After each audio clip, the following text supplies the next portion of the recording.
There's a little problem that can arise when we listen to the scriptures at Mass. And it's that we see the little passage that we're presented with in isolation to the rest of the gospel. It's easy to forget where it comes from and which gospel it comes from and what's specific about that gospel that helps us to understand that particular passage that we hear at Mass. This passage here from Matthew chapter 13 is in the middle of the 5 books into which the gospel is divided, apart from the beginning and the end where we have the infancy and death and resurrection narratives of Jesus. So we've got 5 books within that framework, and this is the middle one, which deals really with the mysteries of the kingdom of heaven. And it started in chapter 11 when Jesus was teaching, and the last bit we heard last Sunday, which, if you remember, was about Jesus being humble in heart and so on. That was the end of chapter 11. Now we've wound the tape forward and we've skipped over the whole of chapter 12. And in that chapter, there's all that controversy that Jesus had with the scribes and the Pharisees. They were getting rather annoyed about him. So now, when we rejoin the gospel in chapter 13, Jesus starts to teach outside the synagogue. And so he gets into the boat, so you can imagine him in a sort of bay with a nice shore, and he steps into this boat and sits down so that he's not overcrowded by everybody because they're all hanging around him. So now there's a change of pathos in his gospel. He's moving away from the synagogue in order to teach everybody, the humble people who might not necessarily hear what he's teaching. And this is the context of the growing antagonism that he has with the scribes and the Pharisees. So now we've got chapter 13, which is the second part of this middle book. All the books are divided into 2 sections with a narrative and then a discourse section, the teaching of Jesus. So here we have a discourse on the mysteries of the kingdom. So he gives us 7 parables about the kingdom of heaven. And the first one is about a parable of parables, really how we receive this parable of the sower. It's a particularly interesting passage that we find in all 3 synoptic gospels, Matthew, Mark and Luke. What makes it interesting is the vocabulary that we find that all the evangelists have used. And they use words like sow and abound. And these are words that we don't normally find in the gospels, but they're very prevalent in the very early Christian literature that we have, especially of St. Paul, his writings.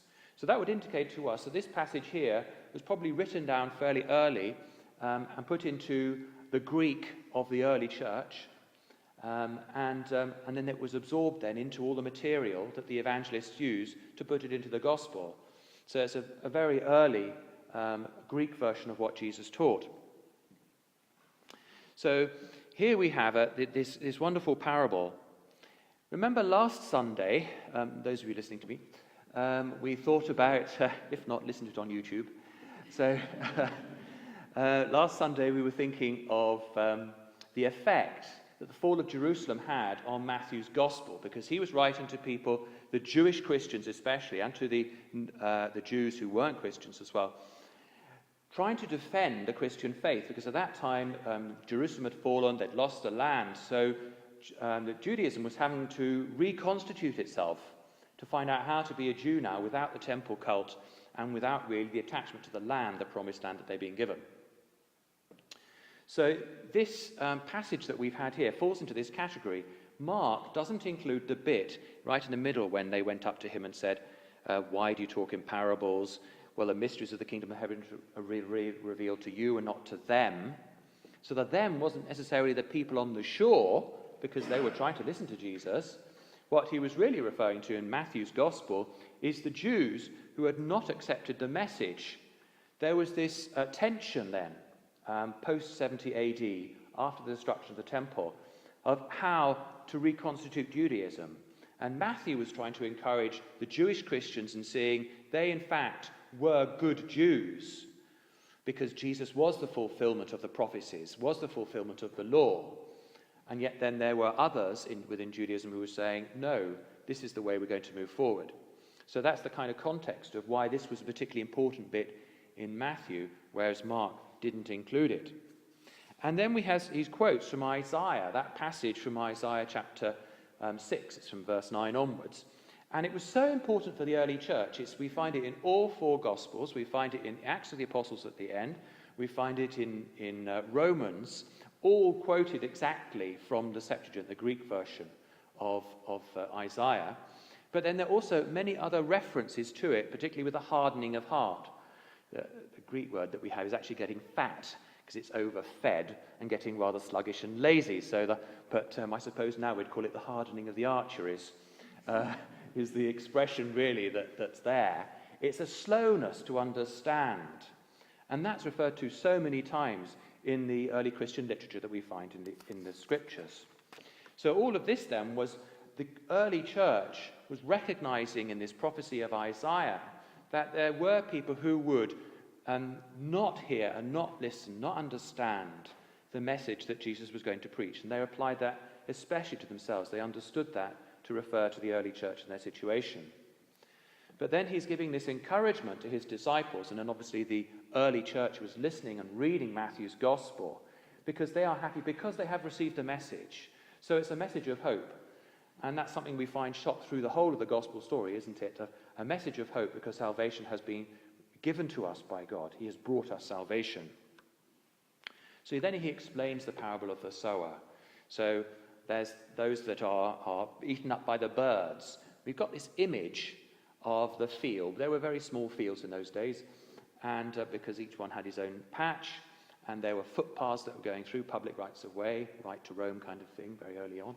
And so those bits where they walked along were trodden down, so they were hard.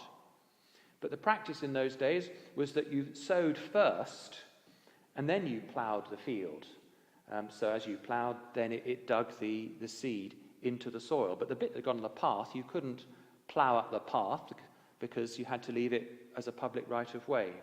So that fell on the path and got eaten up by the birds. And then we had the one that fell on rocky ground. Well, it's not so much boulders coming out, which you'd think, well, why on earth would you sow seeds on them?